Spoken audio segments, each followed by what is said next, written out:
need to channel my inner like Charles Barkley or something. All this team sucks. Yes, just say something Just misogynistic. Yeah. It's about the San Antonio. It's like, I was the gonna say, women where in is this San- based out of? It's like, man, those women in San Antonio. No, those Washington I'm women. from churros in San Antonio. Because there's your wife.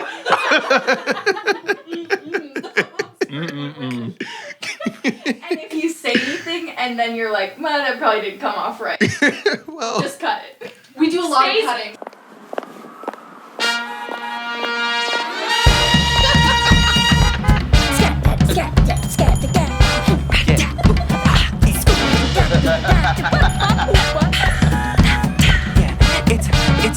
It's a bit niche. Yeah, it's just crazy to me that you would sleep on your bed without any sheets, Like- even the bottom sheet. Right. Like, I understand it's a trend nowadays, maybe. What? Bare mattress is a trend. No, not that. Like, for people to just not have the like flat sheet. Oh, okay, yeah. People just don't do that, which I think is weird. I love a sheet. Mm-hmm. So, okay, here's the thing. For me, growing up, I was never a flat sheet, top sheet person at all. My whole family wasn't. Oh. Yeah, we were just a fitted sheet comforter type of household. Like, I didn't really even know that was a thing that people did. And I think now, would I sleep on my bare mattress? No. But when I was like in 5th grade, like, that's what I'm saying. Like, yeah, I've definitely slept with no sheets on my bed and no mattress protector. Because again, we didn't even do mattress protectors. Like, it's just bare mattress. But a lot of times I think it stems from I'm a restless sleeper. I'm rolling around. The sheets come off the bed. I'm not putting them back on there. I'm 10. So I'm just on the bed. My siblings did it as well. And I didn't know that people like really were against that. So that's... Your house was a lawless place. It sounds was. Like. Wow. Well, yeah. My little brother also slept in a ball like this. I'm curious if he still does it. He slept in a ball on a I'm- bare mattress. Yeah. Like, Are you guys okay? No. Clearly. None of us are. So what did your family do with like the top sheets then? Like, did you just not have any in the house? Did they burn No, them? I think like I don't remember ever having them even when we bought, because also I think like when you're a kid and you're buying like a sheet set, a lot of times they don't come with the top sheet. Okay, maybe my parents burned them. I don't know. Yeah. But like It's kind of the point of the set, yeah, right? I know, but we just never had that. Now my parents do. Like the bed I sleep on, it has like the bottom and, you know, the top sheet. I just don't know. We never did when we were kids.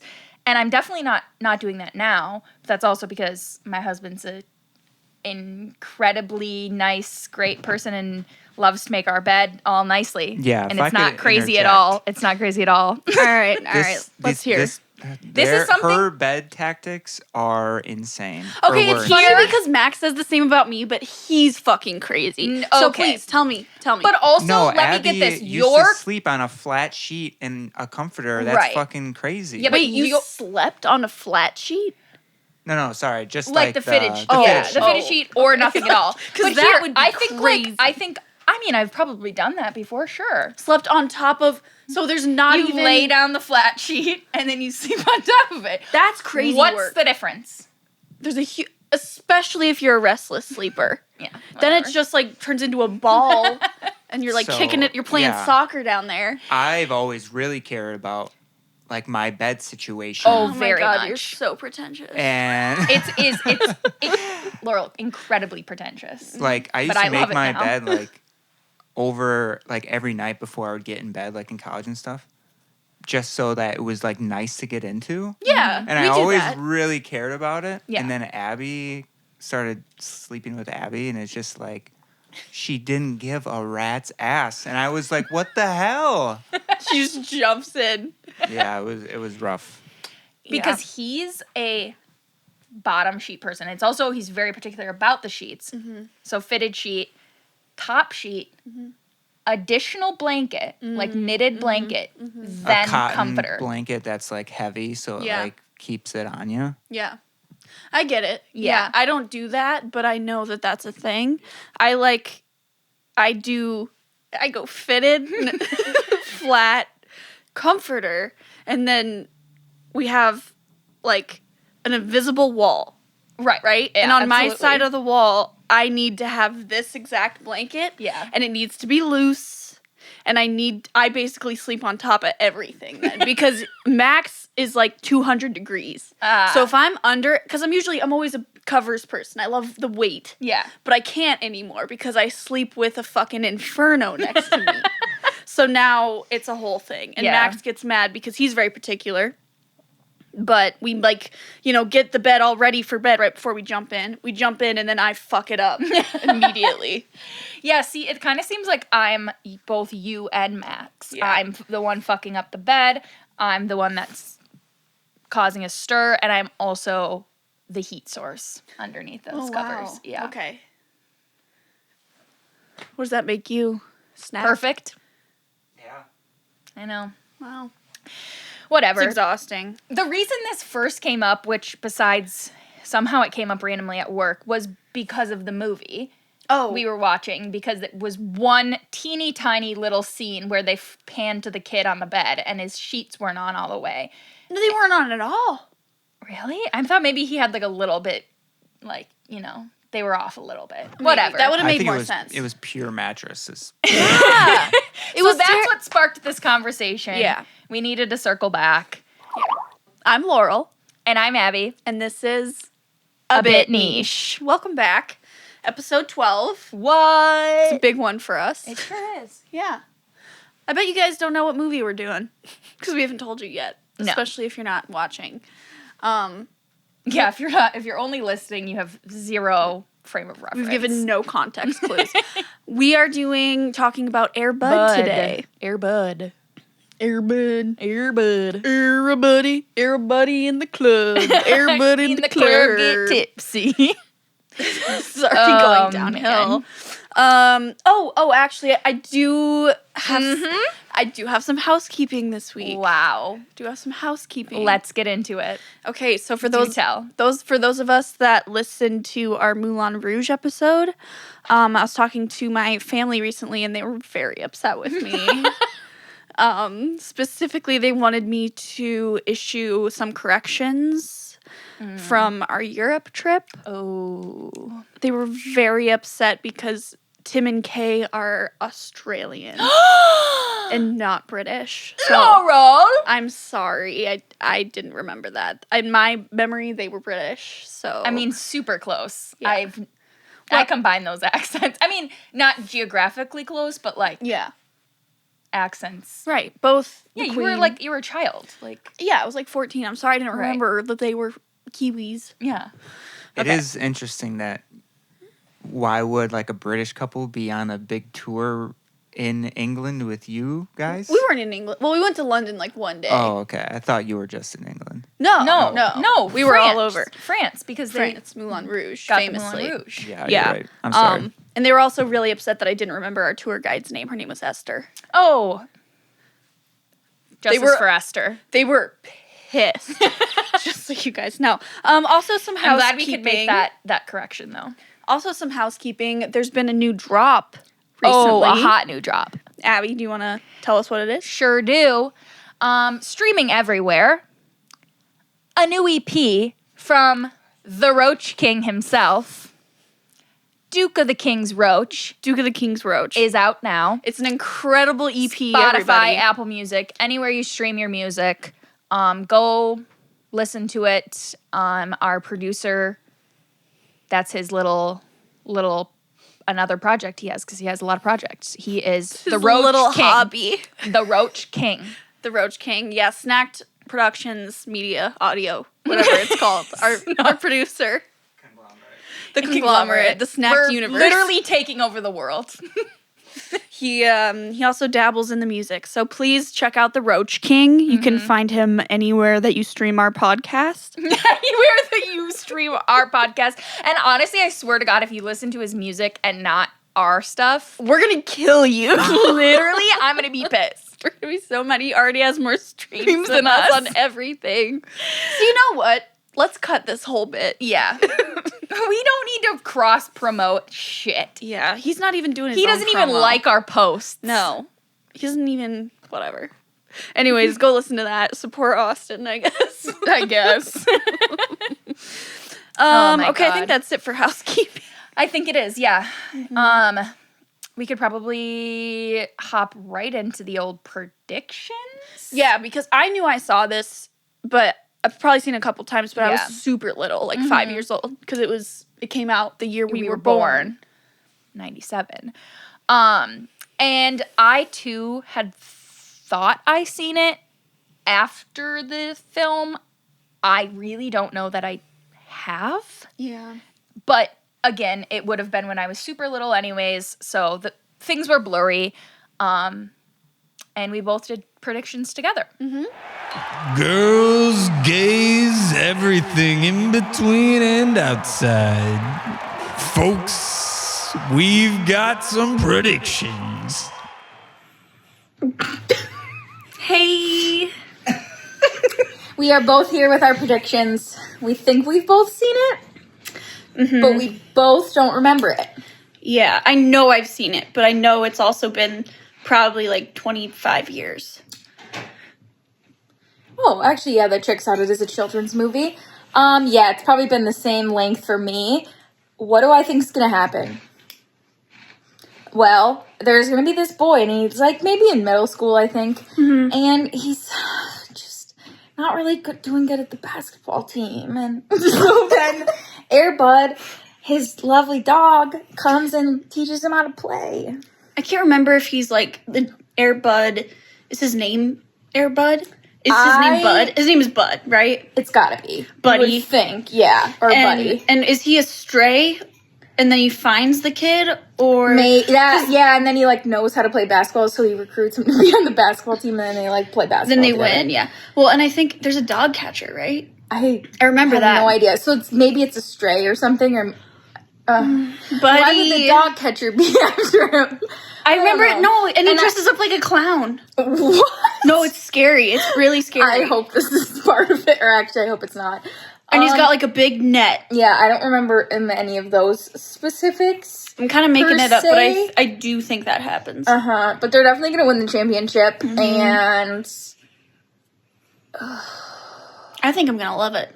oh yes. Oh, the thing I was gonna say is, what do we think he talks or not? Because we couldn't remember that. I think no. I don't think he does either. Yeah, because I do think Or that it's like his like his that thoughts. doesn't make sense. I don't think so, though. I think it's literally just like the little kid talking to him the whole time, and then Air Bud just barks a little bit, and then he plays ball. Yeah.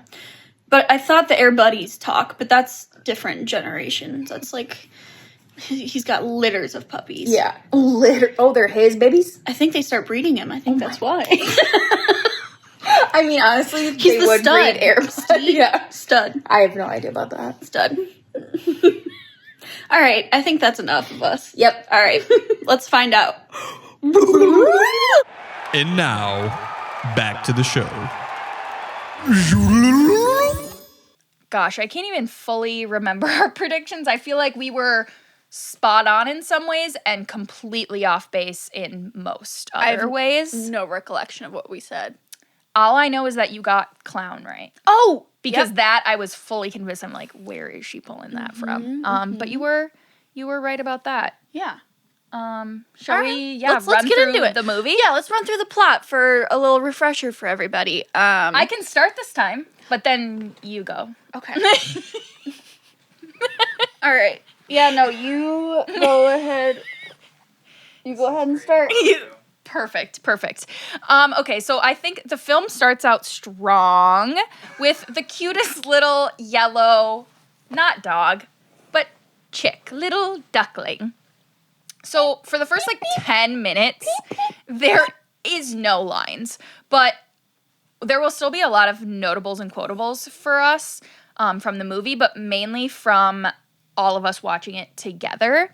And I think that starts off strong in the beginning as Air Bud over here was mentioning peep, peep, peep, peep, the most dramatic little duckling noise. And who even said it? We're just like, God, that chick is yellow as fuck. That might have been me. Yeah, I think it was you. We were all thinking it. It really was an extremely yellow duckling. Can you breathe in that mask? No. This, again, we've plugged this all the time. Please go watch. Air Bud himself has just made his appearance. Air Bud's here to tell a story from first-hand account. Yeah, please. Here he goes. Please watch us visually. Do you need to hold it? The YouTube might be delayed a couple days. Never. I'll try to get this one out right away. We've never been delayed. Of course not. Never. No, I'm just kidding. That wasn't a dig on you. No, I know. I didn't think it was. For those of you who are not watching right now, I'm For dressed. those of you who can't see. For those of you who can't see, due to not watching it or not being able to see. That. Every time. For those of you who are blind. All right. So, anyways, how much of the plot are you? No, I'm gonna explain first who we are. Oh. I'm dressed as Josh. I have denim on denim, which that's the little boy in the movie. My hair is done perfectly. I have pretty much perfected the boy hair after years of practice in middle school. And this sweater, this whole outfit is something I'd probably wear on a daily basis. So it's really easy for me to get into character. And who are you, Laurel Airbud? So I'm Air Bud. I'm Air Bud before he meets Josh Framm, and while he's working the clown party circuit.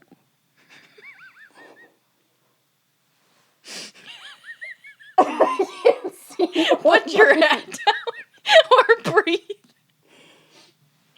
Hot mic up. And I'm here to tell my story. I'm dying. Okay. I think really peel back the layers, take that mask off, and tell us the rest of the plot, because I'm not gonna. All right. I'll put it back down at really important times. All right, so after the little peep peep and the really yellow bird, we open up on an alcoholic clown. Here, now you're not the clown. We open up on an alcoholic. Oh no, I meant this is you as the alcoholic clown. We open up on an alcoholic clown. You're a dual character. You're Airbud, the clown, and Norman Snively, the alcoholic clown. Struggling artist. He's working the birthday party circuit. And Airbud, we don't know that his name is Airbud yet, but he's got a dog that he brings with him to these parties to, do tricks, play with balls, make the kids laugh. Mm-hmm. So Norman, he's a really shitty clown. Yeah. None of the kids laugh at what he's doing.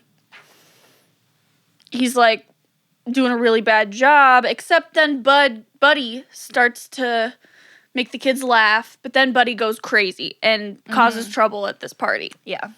Clown gets pissed and he's like, "You're going straight to the pound, pal." One thing with this is that, like you said, he's a really shitty clown. But, for most of it, none of the fucking kids are laughing. And, I don't know, that'd be funny. The clown's slipping, the clown's falling, the dog's knocking him down, the dog's doing crazy stuff. As a child, that'd be hilarious. Yeah. And just generally speaking, I feel like the whole bit of, being a shitty clown, which he's obviously trying to be a good clown, but, not being good at clown shit, that could be a funny act. If we need a backup plan, I think that's the route we go. Totally. Yeah.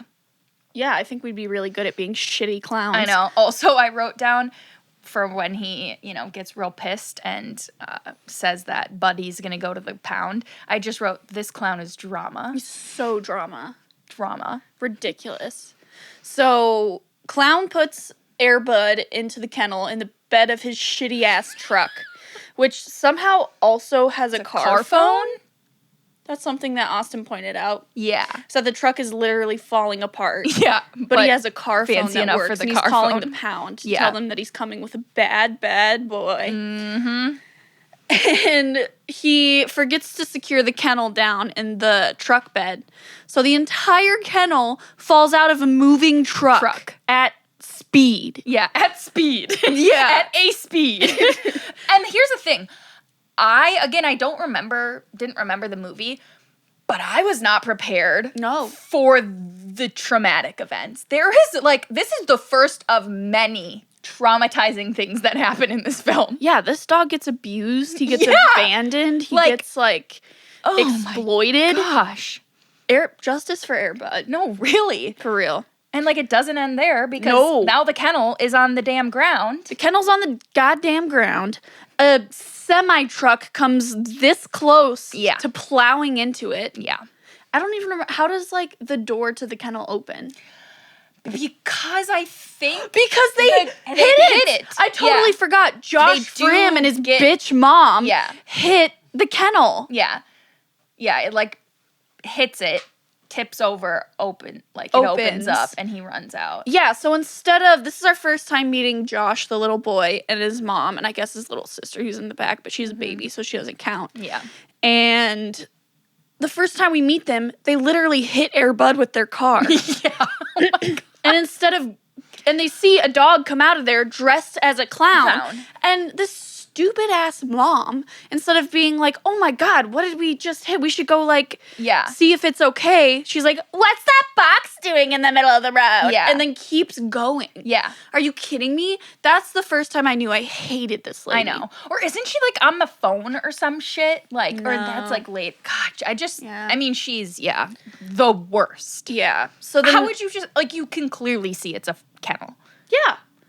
Well, how would you just move Air on? Bud gets out, and then he's just staring at them. And then she keeps driving. Yeah, and for the kid, I get Josh is really sad and depressed for various reasons we'll get into. But, how would you not as a child be like, Mom, there's a dog. We just hit a dog. Yeah.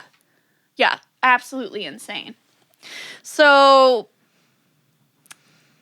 then we follow Josh and his family because they have just arrived to Fernfield, Washington. Not sure where they moved from. I don't know either. But Mama Framm, she moved the entire family over to Washington because her husband died. Yeah. Traumatic event number 2. The only reason we really know that Dad died is because... Sorry, it's not funny. It's kind of... Obviously, it's the event not of Dad funny. dying, not funny. But it's just the way that movies present death is sometimes so funny. And I don't even remember, did they have the newspaper, framed? No, I think that... So, they're in the car. They, hit the dog. And then they pull into their new home's driveway. There's moving trucks, all of that. So that's their first time going to the house. And then I think, Josh carries in a box or his backpack, something with his close personal items, which include stuff from his dad, the picture of them playing basketball. So we see that. And then we also see the newspaper fucking headings. So included in that box of personal items that reminds him of his dad is the front page article. Correct. With the headline, what was it? Deadly crash claims test pilot with a picture of his dad. And also, why do they have to make him a test pilot? Why can't he just be a regular pilot? Yeah, I forget if it was you or Austin. I think a combination. You said it first. But he wasn't even a real so he pilot. wasn't even a real pilot? Just a test pilot. So, loser? That's crazy. Yeah. Yeah. We also learned that we moved specifically here because Mama Framm works for a napkin company and sells napkins. Yeah. Which is really random, but it comes up quite a few times. Well, yeah, 'cause she's always on the phone. She's always... And she must be really bad at her job because every time she's on the phone, she's explaining to someone how the napkin order got messed up. Right. That's the first time you hear it is when she's saying, we had to rewind it, watch it a couple times because we're what is she saying? And it's Bolivia didn't get the order. Venezuela did. Just Venezuela as a whole, Bolivia as a whole. Yeah. As she's at her home unpacking boxes. So that means whoever she's working with called her on her landline at home on a weekend to ask about the Bolivian napkins. Yeah, I just don't understand her career. Yeah. So it must be lucrative. The house is nice. You just moved. Well, it's probably that You're now down to oh boy. Yeah. So, anyways, Josh is dealing with a lot. Yeah. He's having a really hard time at his new school. He's not making friends. He's depressed. He's lost interest in all the things he loves, specifically basketball. He wants to be a part of the team at school, but he's too nervous to try out. Yeah. He goes to tryouts and then just never gets off the bleachers. Yeah, because his social anxiety is just Yeah.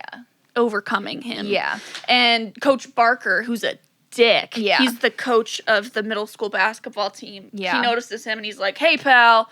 It's like, I saw you up there. Why don't you go ahead and be our team manager? Yeah, I also thought it was weird of the coach, like, okay, great, you make him the team manager, but, like, why wouldn't you go up there during tryouts and be like, hey, do you want to, like, maybe run this drill or something? Like, I mean, we figure out a lot of how he's a shitty coach, but I just thought that was a little bit weird. Yeah. Yeah. Yeah. The kids fucking suck, and the basketball coach needs to chill out. Yeah. And, like, the kids suck a little bit, but it's mostly just this one kid named Larry. Yeah. Who's the bully, and he's just singles Josh out from the very beginning. So Josh doesn't feel welcome at school. He does end up taking the manager position just because he loves basketball so much. Well, yeah, he wants to be a part of it.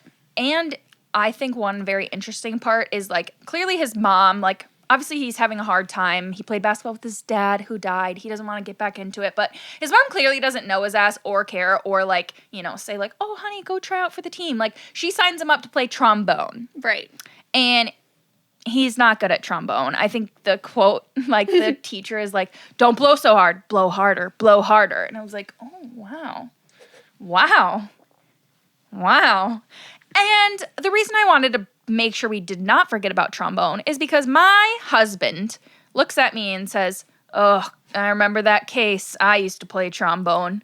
What the? Never, ever have I heard about him playing trombone. Was this a lie? He plays every other instrument. I'm like, you're a fucking liar. What do you mean? You were played drums in the band. Like, I've truly never heard him say anything about the trombone until Air Bud. Rebuttal? Like, I picked trombone, like, as my first instrument. So I only played it for, like, a year or two, and then I switched to drums.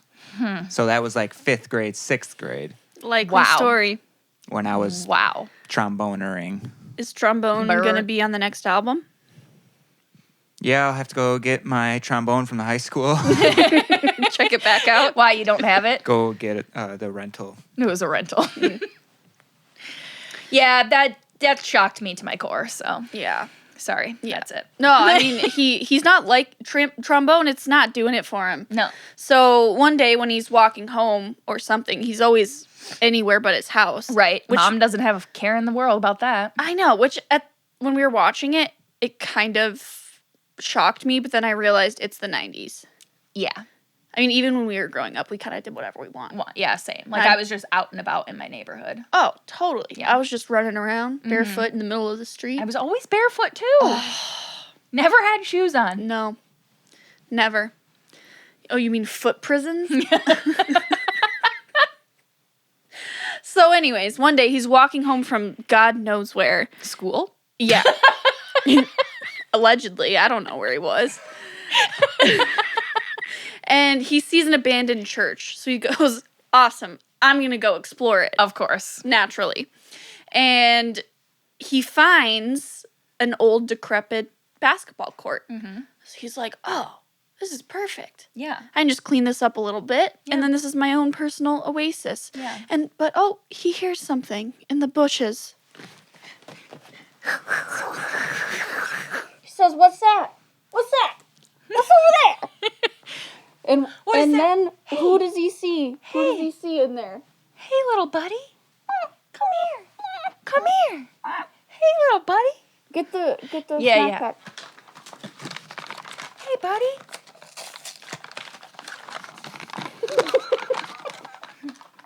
Gotta have the audio picking up This on is it. great for the audio version only.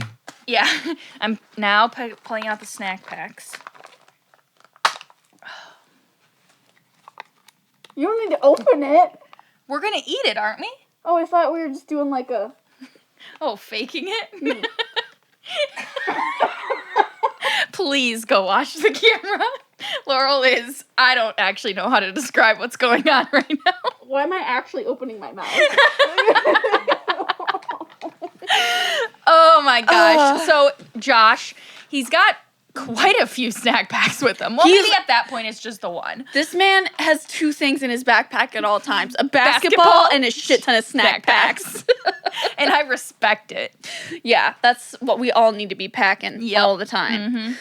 So, he starts to build trust with this dog by giving him some snack packs. Through snack packs, yes. And one day he goes to the court and Air Bud comes out eating some snack packs, happy as a clam. Yeah, he lines them all up to get him further because their first interaction was brief. Right. Because Air Bud was still a little spooked. Keep in mind, he's been An abused. dog. And Josh starts bouncing his basketball. Air Bud is loving it. Loves it.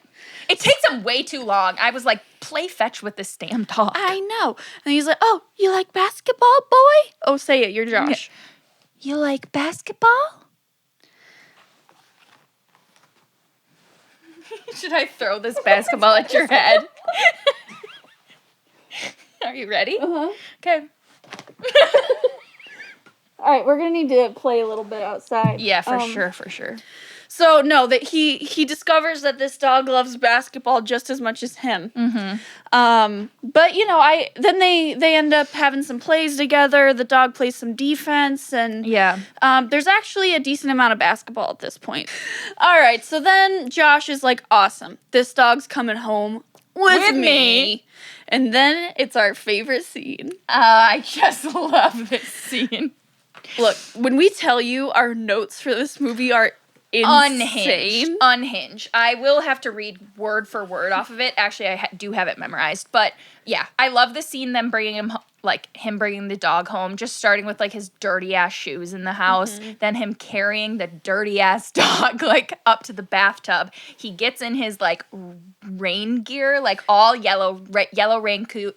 Cute. Yellow raincoat, the hat, the bucket galoshes. hat, the galoshes, and he's yanking this dog into it. There's bubbles everywhere. We got splish splash. We're taking a bath. As Air Bud's eating a giant bowl of SpaghettiOs.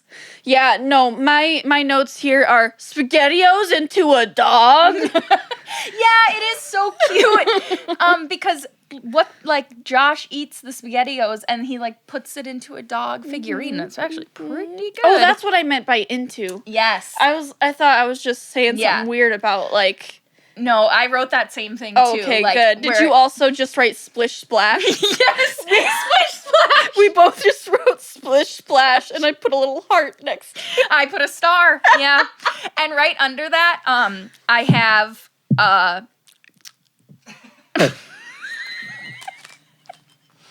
have this great idea.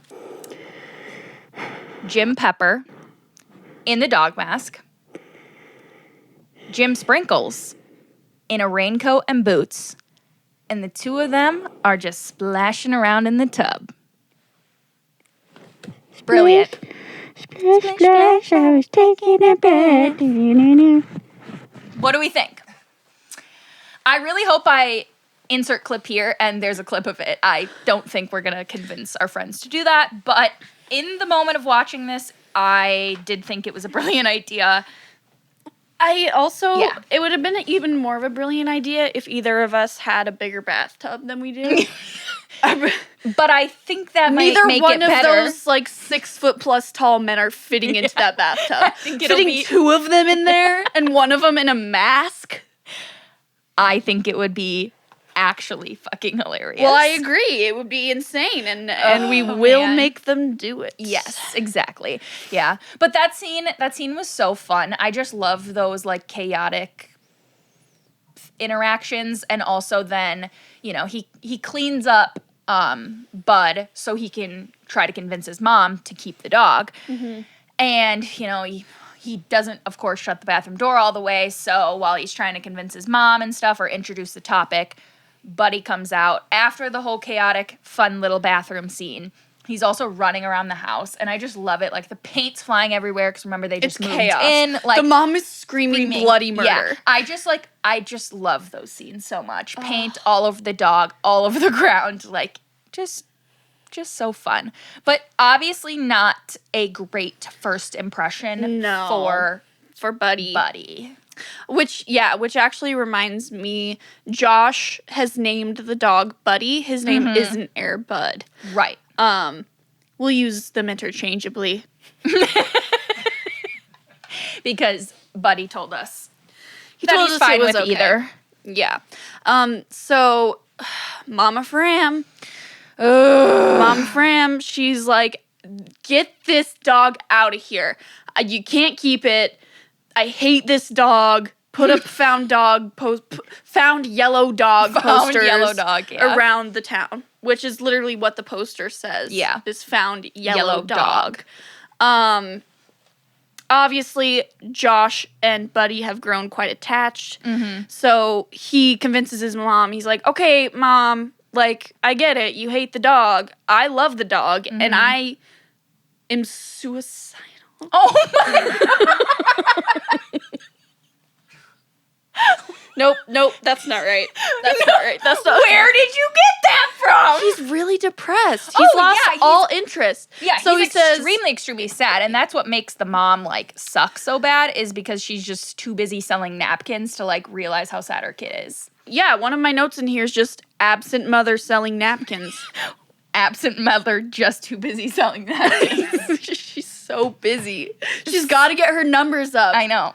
It's crazy. She's going to lose her job and they're going to lose everything. Yeah, she is pretty absentee. Yeah. So Josh is like, okay, I get it, Mom. Like, you hate the dog. Let me at least keep it through Christmas. That's just a few weeks. Yeah. And, you know, then we can try and find another home for it. She's like, and fine. the mom's like, oh, we'll put up the posters that maybe we'll try to, like, find the rightful owner and stuff like that. Yeah, she's like, okay, fine. But the day after Christmas, this dog's going to the pound. Are you joking me? I know. What is wrong with you? Right, yeah. So I was thinking that same thing. Like, obviously, like, yes, I still hate the mom, but I have a little bit of a caveat. And again, still fuck this mom, because look how happy it's making your kid all this stuff. She also hit this dog with her car a little while ago. But she doesn't know that. She hit something with her car and she kept driving. Yes, she's obviously terrible. Like, hit the dog, hit something, like, kept driving. Very bad, whatever. Not realizing her kid, like, not being very attentive.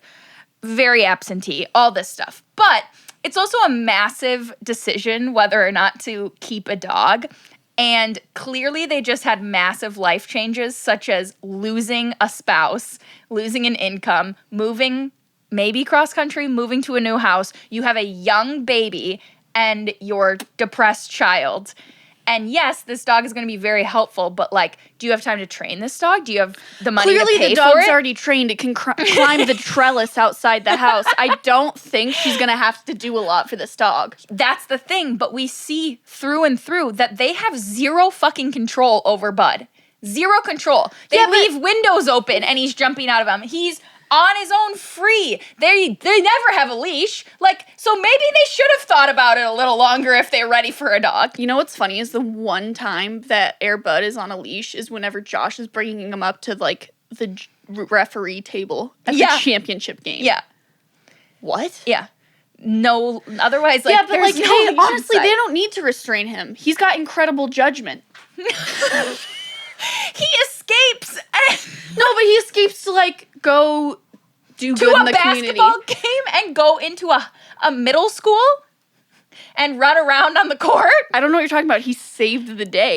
Yeah, and then, like, every time. It's just what I'm saying is, like, I want to put that part in there because there is a little bit of responsibility that has to come with thinking about getting a dog and their actions after the fact. If that was happening in real life, she is not a responsible dog owner. She's also just not a responsible mother. Right. She never knows her kid is at an abandoned church playing basketball. Yeah, she doesn't know a whole lot about her kid. But yeah, like, she's still too busy she's a on those bitch. napkins. Okay, still we do not like her. Yeah.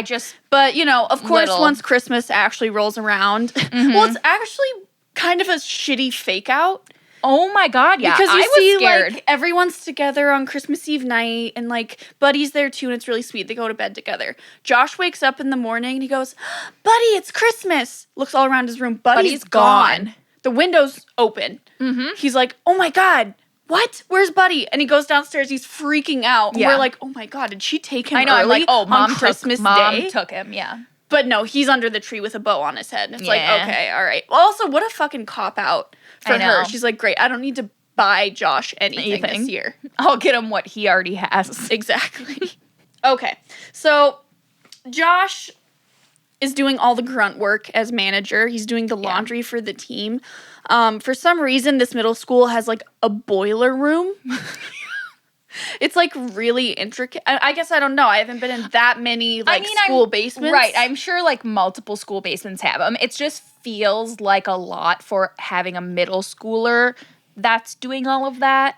Well, he's not down there like tinkering with like Yeah. the boiling machine. Boiling machine. No, I know boiling machines. I know he's not doing that stuff, but like, I don't know. Unsupervised. I don't remember, like, we had team managers even in high school. They didn't actually They didn't do the anything. laundry. They didn't do the kids' laundry. You went home and they did it. Like, Yeah, you like took stats. Yeah. Yeah, it's weird. So, anyways, It just felt like a lot. yeah, he's down in the boiler room. And I guess the school engineer is technically what he is. Oh. Is this kindly older man. Yeah. And he's really nice, whatever. Yeah. We don't know that yet. We don't know. I mean, you can just tell, like, yeah, okay, so he is an engineer? Because I was going to say, I just thought he was, like, custodial staff or whatever. They call him engineer, but I think he was just kind of like custodial. Yeah. Yeah, but so anyways, Max. Josh is down there in the boiler room and he starts snooping around the engineer's closet. Naturally. The closet. It is essentially a closet. Yeah. And he's like, what's this? And it's also a closet because there's a fucking jersey in it. Yeah, look. It's got a bag that says New York Knicks. Yeah. And it's got a jersey that says Knicks. And Literally, they it's- both have the same number. And it's like, okay, look, if this guy did play for the Knicks, why does he have his jersey at the school? The school that he works at. Yeah. So Josh goes home and he looks through his playing card. Is that what they're called? No. Trading cards. Yeah. Yeah. Yeah. He's looking through his trading cards and he has one of the guy. His name is Arthur Chaney. And he's like, holy shit. Yeah. What the hell? The boiler room guy Like, this is Arthur him. Chaney. So then he goes back to school the next day, back into the boiler room, puts the trading card through the slats. Where Cheney's working. Yep, and says, sir, can you sign this? Chaney takes one look at it and goes, no, this guy's dead. Yeah, that guy died a long time ago, kid.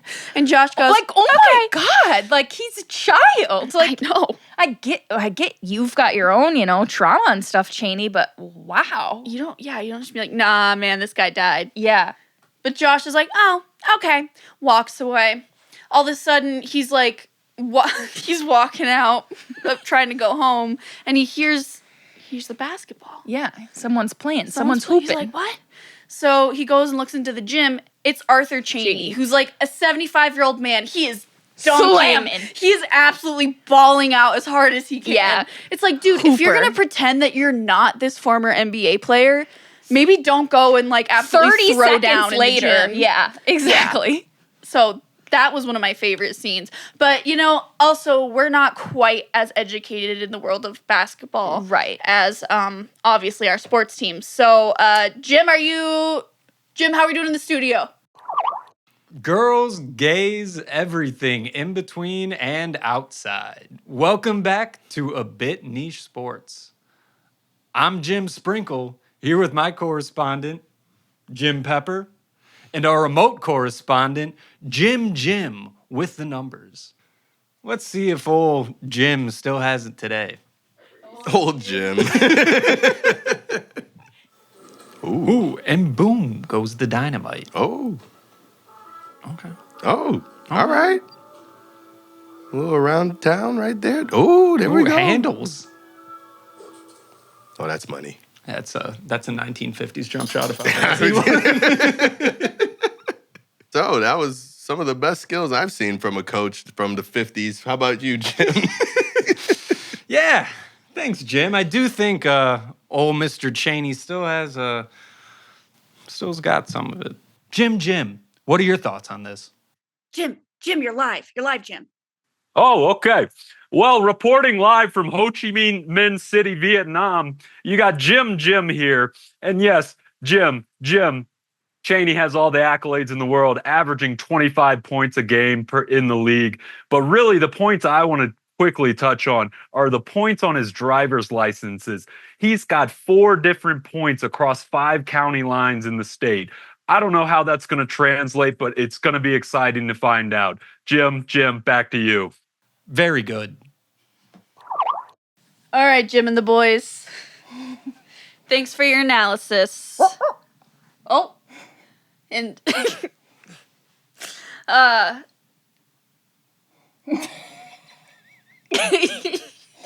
did you function with this? I didn't. I literally feel like I can't function. I know. You get used to it, though. So Josh and Airbud, they keep practicing, and they're getting better and better. Cheney, it was him, right, who slides the tryout thing into his locker? I think so. I don't really remember that part. This whole next few parts, the tryouts, all of it goes by so fast. It goes by so fast, and I feel like they're all kind of important. Yeah. But Josh opens up his locker one day, and he sees a flyer for private basketball tryouts, and he's been invited. Yeah. So he shows up to the tryouts looking so cool. No you know? swag. Like, that kid has swag. He comes in a matching tracksuit, and he's just he's got the flyer in his hands. He's like, here I am. Coach is like, you weren't supposed to get invited. Yeah, he was like, where did you get that? He's like, well, it was in my locker. Coach goes, well, it wasn't supposed to be there. And then his friend Tom goes, Coach, just let him. This kid has the craziest bowl cut you've ever seen. Look, there are bowl cuts abound in this movie. If it's weirder if someone doesn't have a bowl cut. Yeah. Tom's bowl cut is not just a bowl cut. Not just a bowl cut. It is a bowl cut and an undercut. Yeah, it's the craziest thing I've ever seen. It's literally just the bowl. And he's also kind of crazy as well. Yeah. He's very sweet. He becomes Josh's friend. Yeah, he's obviously got his back from the start. You nervous? Yeah, his little you nervous? With a little bit of sexual energy to it. I felt that way too. Because the second the little cleared eyebrows, out. slides in for it. You nervous? Here. Hold my orange peel. Yeah, he's got some weird He's got an stuff. orange peel that was Scottie Pippen's. And he's got someone's gum. Yeah, I don't remember who's Dennis gum. Rodman's gum. Really? I think so. Oh my god, it's crazy. Legends, honestly. I'd keep it. I'd keep it Yeah, too. fuck yeah. Yeah. Oh my god. So anyways, oh, sorry, what were you gonna say? During this part where Josh is coming in, we need to mention this is obviously not gonna probably hit with anyone. We'll insert the clip here and show you this kid. I don't know why it just took me out. We're dying laughing because we're little bowl cut guy is saying hilarious shit. He's walking in. The whole time there's this little kid they're all on their knee listening to the coach, and he's just he's kneeling facing the other way. Wait, he's not looking anywhere where he should be. Yeah.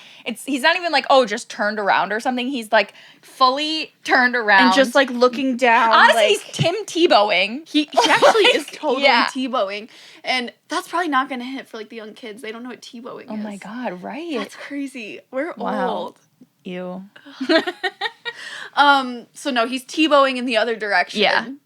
And it went under the radar for me the first time, and Abby said, no, stop the film and go back. And we watched it 5 more times. Yes. It was too good. It was so good. Oh, so they let him try out. Josh turns out to be baller. Amazing. Coach, it has... Go. There's a shot of just Coach Barker's face, and he's just like flabbergasted. He's like, "Oh, no way, this kid could actually ball." It's like, you've never seen him play. Like, why would you think otherwise? I know. Whatever. And like he came to the tryout for a reason. Mm-hmm. Sorry, you're just a really bad coach. Yeah. Yeah. So then we make it to the first basketball game of the season. Mm-hmm. And, what's that? Okay, yeah, no, I think we actually have an on-court correspondent for this one. Jim, can you read us in there? Today, we've got a feel-good story for you all out of Fernfield, Washington. We're going to tell you a little bit about a scrappy group of kids who beat the odds. Jim, how are you doing today? You know, not too bad. How about yourself, Jim? Oh, Jim, I am doing well. Thanks for asking. So now we're cutting mid-season. The Timberwolves are making a push for their playoffs, and they're in the middle of a tight game. Let's see what we got here. Bounce pass. Oh, that's a hard foul. Storming off the court. I mean, terrible sportsmanship by number 3 there. Poor sportsmanship, but a bit of a questionable call. What do you think? You know, I think I agree with it. I think I agree with the call there. I'm not sure. Well, let's see what the rest of the play says here. On a second view, it sounds like he hit some ball there. It was some ball, some wrist. Hey, isn't that always the case? Come on, Jim. All right, thanks, Jim. Thank you for that, Jim. Yep, appreciate it. Okay, love you. Love you, Jim. Love you, Jim. That's something Austin would say. He like says that when we're in the drive-thru. Okay, love you. Like to the person. Aw. At work, I said that as a joke to someone one time, like on the phone, because we call each other quite often, and now everyone says that to me when they hang up. That's amazing. All right, love you, bye. Yeah. Aw. That's nice in a workplace like that, Yeah. where they also Do say and do terrible things. They say many things. Yeah. Yeah. Yeah, it's a diverse workplace. So, of course, during the basketball game, no one's watching Buddy. No. Not even no is one's no ever one- watching Buddy. Yeah, but not even is no one ever watching him. Like, he is on the roof right now of their house. Yeah, like he's climbing around. He can't figure out where everyone is. So he goes ahead and he tracks his family to the basketball court because he's like, I gotta find Joshy. He sees they're playing basketball. Air Bud goes crazy, sprints onto the court. Yep. Causes havoc, wreaks havoc, whatever. I think at one point Josh gets the ball and he's like, here, buddy. Mm-hmm. Yeah, he's trying to wrangle him up. Yeah, so he's like, here, you want to play ball?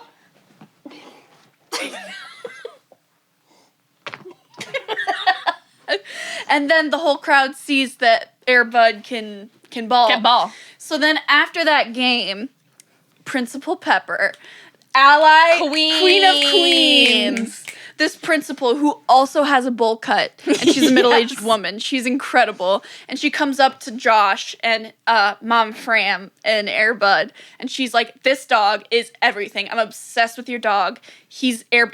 Fun fact, she's the first one in the whole film to call him Air Bud. Oh. Mm-hmm. So Another reason she's queen. Principal Pepper, justice for Pepper. Yep. She's like, he's our new mascot. We love it. Naturally. And they're just talking in like the lobby of the middle school, right?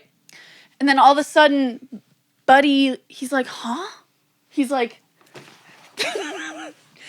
huh? Josh, what's wrong, boy? What's wrong? And then he says, come here, follow me.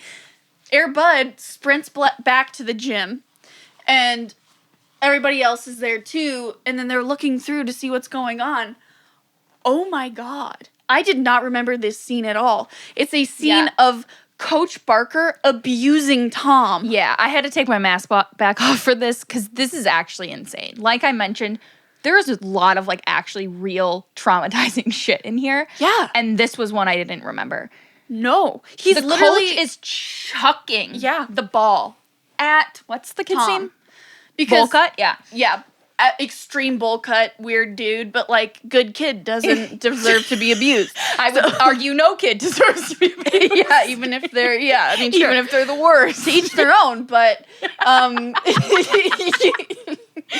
Yeah, but the coach is literally throwing a bunch of basketballs at him, like he's yelling like, at you will him. never drop the ball again. Yeah. Like catch the fucking ball. He doesn't actually cuss at little him. bowl cuts, like crying, like Yeah. it's bad. It's rough. It's really bad. Like his nose is bleeding. Yeah. This kid is getting beat the hell up. yeah. And Miss Principal Pepper opens the door. She goes, "What's going on in here?" Coach Barker goes, "We're just running a drill." And I'm like, "Fuck off, bro." And she goes, "That's enough, Joe. That's enough." And okay, I was like, okay, thank God she did that. It's like, if this guy's not fired. Turns out they did fire him. Yeah, so that's thank good. God. Yeah, yeah. I And feel like 10 years prior, he would have gotten away with it. yeah. Oh, 100%. Yeah. Even in In 97, I didn't. Could have gotten, yeah. Yeah. Which, speaking of, do we want to ask our correspondents if they have any, their crappy sports stories, coach sports stories? We Yeah. really hope that no one here at the station has gotten abused by any means. But No. And, everybody that we have on our bit niche sports team, they're actually former athletes. Yes. So why don't we go ahead and pull the stew? Jim, you want to kick us off? What's your most traumatic memory from playing sports? In detail, thank you.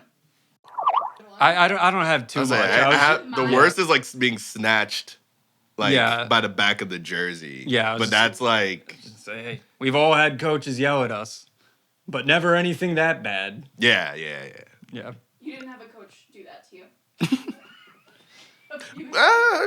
Close. I mean, not like constant like that, but he chucked the ball like my way for sure. Yeah, And I bet you never drop the ball again. you know. To this day. To this day. Jim, what are your thoughts on this? Well, look, I'm glad you asked, as I'm reporting live from Halifax, Nova Scotia. I personally love it. Back in my day in JV basketball, one of my coaches would shatter a clipboard every other game, and I ended up with shrapnel in both of my knees, and I lived to tell the tale. So, look, it's all about character at this point, and I am all here for it. Back to you, Jims. Oh, great insight from Jim on that one. Ooh, all right. Really sorry about that, fellas. Thanks for sharing. Thanks for sharing. Safe Sorry space, we safe don't space. have any insurance to offer you at this time for therapy. No. All right, so Moving on. So Josh, he recommends that Mr. Cheney be the new coach. Naturally. Obviously, he was a former Pro NBA player. So then Coach Cheney, now, he comes in and he starts practicing with the boys. And he says, we got to focus on our fundamentals. Yep. And we got to focus on playing as a team. Larry, you shitbag. You still don't know how to play with your teammates. No. In fact, their first drill is like playing without a ball and pretending. And Larry just is not for it. I do think Larry is a little bit racist. Oh, totally. Passed down probably from his racist ass father. Yeah. Because when Cheney even walks in, he's just kind of like, get a load of this guy. Yeah, he's like like, when "Who he's the hell talking is about this?" like this drill that he's gonna have them do. Like, sit down, Larry. Yeah. Is this the part where Larry has the toothpick in his mouth and he's like whips it out or something? At some like, point, yeah, at random points, like, I think multiple. You're in 7th grade. Yeah, he's just chewing on a toothpick. That's crazy behavior for like a 12-year-old. Yeah. So then it's their first game with Cheney as the coach. Yeah. And they're not doing very well. No. And there's a whole play where Larry is just being a complete Selfish. ball hog, selfish. And we'll actually have to probably hear what the boys have to say about that. Yep. But Cheney takes him out of the game. And Larry's dad is insane. The facial expressions on this man, like, what the hell are you doing? Taking my son out of the game. I don't know how his lip is so far down. It's like and like some of the things he's saying, you cannot understand this man. no. And Coach Cheney's like, look, man, it's my team. I can do what I want. I don't care who Yeah. this kid is. And Like, I'm putting Josh in. Yeah. Dad goes, come on, Larry, we're out of here. He moves his entire family to Spokane. Spokane? I say Spokane, but I think what it's do I know? Spokane. I don't know. He moves his entire family to another city so that his kid can play for another team. Yeah. Which I know, like, maybe that's not so crazy to some people. Right. Like, maybe that's normal for some people. But in middle school, That's crazy. because it is a crazy reaction when your kid got sat once. He played the whole part of the game. Yeah. And then he gets sat once. And then also for a middle schooler, it's dramatic. Like, maybe if you're a star athlete or something and that's what you do in like high school or something, or there's but they're in like 7th grade. right, exactly. Like, there's definitely like private schools, especially in where I grew up, that kids went there because they were a good sports school, Right. For certain, and sports. like, look, like we heard from our sports team, Larry's a baller. Like he can play. Yeah, But at the same time, like, what school's gonna recruit you exactly. if you're a dick? I mean, probably a lot, but like, right, they still want good culture on their teams. yeah, and Larry's not that. no, he's not. He's Larry toxic. and his dad, especially his toxic. dad. Yeah. Yeah. So this game is actually televised. Of course it is. The local station is televising the game, and specifically they're there because they want to tape the halftime show. Yeah, The halftime show is Air Bud. of course. Of course. He kills. Does he? Well, he does. He just has to get past the nerves, but then he kills. Yeah, I just thought that, like, the halftime show was so dramatic, Yeah. and obviously the one light's on him, all this stuff. Airbud is, of course, triggered because he has experienced this type of being forced to do a show like this. But, you know, yes, Josh settles him down. He does an amazing job. He makes the basket. Like, that's super cool, but he just makes the one basket, and that's the show. Right. Done after that. Yeah. And one thing that you said, because also I think, correct me if I'm wrong, like, one of the reasons they wanted to make him the mascot and, like, you know, garner this attention, have the media come in, have him do the halftime show, is because there's also a piece of, like, they're not doing well financially. This is some type of fundraiser, right? No, I just totally made that up. No.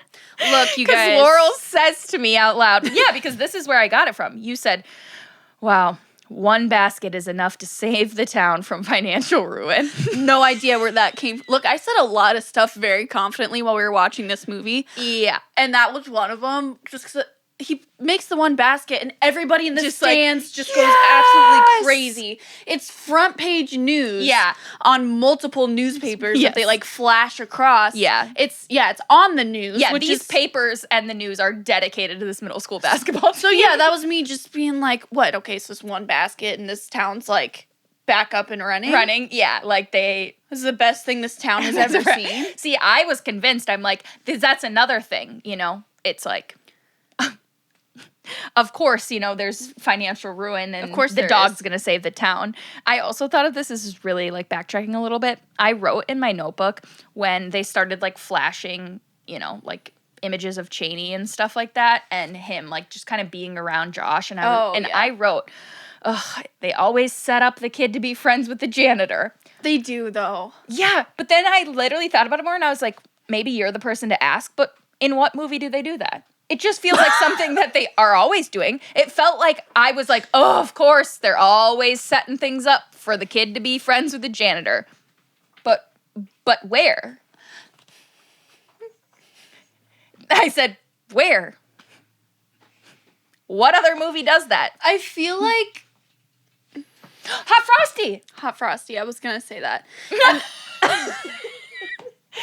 But it was something I wrote so confidently. Like, of course. Well, and I feel like, okay, so obviously in this movie, it's like a more developed relationship. Yeah. But I feel like in a lot of movies, it's common for, like, there to just be a kindly janitor who's just wise. Yes. And it's just, like, maybe has, like, one quip or just, like, gives a knowing nod. Yeah. You know? Yeah. Like, it can be something as small as that or something as big as this. Yeah.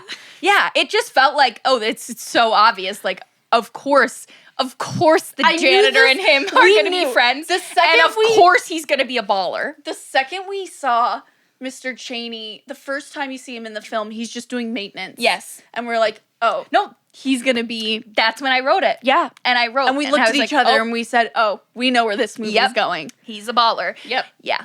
Especially, it's to no one's surprise, like, given, 97, they could have probably done a little bit better, but it was also, like, the fact that I feel like the custodial staff and him were going to have the good relationship that always happens. And then also it's the one person of color. I know. And they're like, he's got to be in the NBA. Yeah. Right. Gotta be. Right. And he's the engineer. Yeah. Yeah, so that threw us off a little bit, but when Laurel said that, I was like, oh, and of course, another thing that always happens is the dog janitor. and The dog and the janitor. No, like A classic trope. no, that the dog or the little boy saves the town from financial ruin. yes. And I was like, that's another obvious. Yes. But the dog may not have done that, but Buddy does inspire a comeback because in that second half, actually, no, they don't win, do they? They come back a little Not bit. in that one. But as 'Cause- we heard, Josh really misses that winning shot. He does. It's really bad. Yeah. But It's really quite bad. it's a complete airball. Yeah. Yeah. But we learn why, Exactly. Coach we do. Cheney says, the reason you took that shot, it wasn't for the love of the game. It was for the glory. Exactly. And you're never going to make a shot if you're just doing it for you. So smart, Cheney. So smart. He's great. Yeah. Yeah. So obviously, as we said, the halftime show was televised and it was on the news. Who Duh. sees it on the news? The clown. The Alcoholic evil clown. And he goes, oh my God, that's my dog. Yeah. That I was going to give up to the pound anyways. But now I see that he's getting attention. He can make me more money. I need to go get him. Yeah. So what does he do? He's so creepy. Yeah, it's so bad. Mama Framm is gardening in her backyard and she stands up and turns around. Here's this random man. dude in her yard. Yeah. And she's like, oh my God. And he's like, sorry to bother you, ma'am. I believe you have my dog. And she's like, what? No. He's like, but I have papers. He always says that. I've got papers. She's like, oh, you got papers. Okay. Yeah. There's again, this is why the mom also sucks. This man just snuck up behind you in your backyard and said oh, that's my dog, Blue. Makes up a name and you're taking him. There should have been so many other actions that this mother, this adult in the scenario, should have taken, I feel like. Yeah. I get it. He's a creepy man and stuff. But you don't just have to let him take It just was the dog. What? Yeah.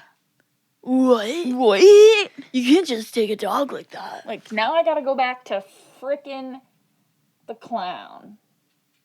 The frickin' clown. The frickin' clown. That's right. So they literally let the clown take Buddy. That moment. They're not even like, okay, well, let's take a minute and figure this out. Let me see your papers, whatever. No.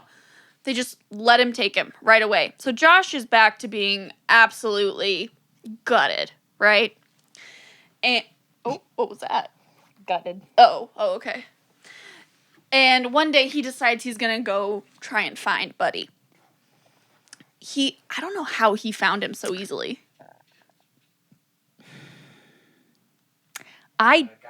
Oh, he gave him The his guy card. gives him the business card. Yes. Oh, yeah. You're right, because the clown was like, don't worry, little guy. You can book us anytime you want. We'll perform for you real cheap. Yeah, real cheap. Not free, just cheap. And Josh uses the business card to find the clown's house. Yeah. He looks in the backyard. Poor Buddy's chained up and in the mud. So sad. Yeah. So he climbs the fence, breaks him out, kind of. It's really Traumatic. messy. It's another traumatic thing because Buddy's Oh being my God. Buddy's running to Josh, being yanked back. being yanked back by his neck, by his chain, because the clown sees it. So he's trying to hold him back. They get over the fence, but the end of the chain gets caught. And oh my God, The clown starts pulling him back. so it looks like Airbud's being strangled. He's not, because Josh has it closer to his neck, so that has the control. But it looks like he's being strangled. Well, yeah, and you're like, oh, this grown adult is gonna pull him back over the fence? literally that's what he was gonna do. Yeah.